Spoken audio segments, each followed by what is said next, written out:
Ils ont loupé Pâques, les mariages et le 1er mai.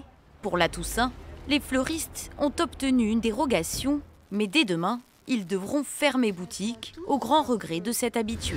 Je ne sais pas pourquoi on ne laisse pas ouvert des petites boutiques par exemple, où on peut facilement laisser entrer 3 ou 4 personnes en une fois. Pour le directeur de cette affaire parisienne, les mesures prises par le gouvernement ne sont pas à la hauteur pour pouvoir sauver la profession.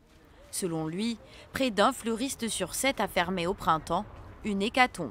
Les grandes surfaces, les supérettes, les bricomarchés, tout le monde va pouvoir vous vendre des fleurs, sauf le fleuriste.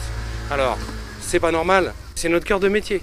On a garanti personnellement tous les emplois de nos salariés, on a embauché même pour la rentrée, et maintenant on vient nous casser les reins en nous disant faut fermer parce que vous êtes des commerces à risque. Les gens sont vraiment attachés à leur commerce de quartier. Et là, on va les précipiter dans les supérettes et les supermarchés.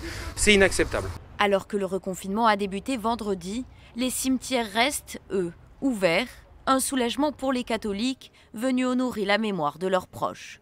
Mais que pensent-ils de la fermeture prochaine des fleuristes ? C'est pas normal, c'est comme pour les libraires, il y a 2 poids 2 mesures. Savoir que le fleuriste devant le cimetière ne pourra pas être ouvert, je comprends que ça puisse créer de la colère. Passé la Toussaint, certains fleuristes entendent privilégier la vente sur commande pour tenter de sauver leur commerce.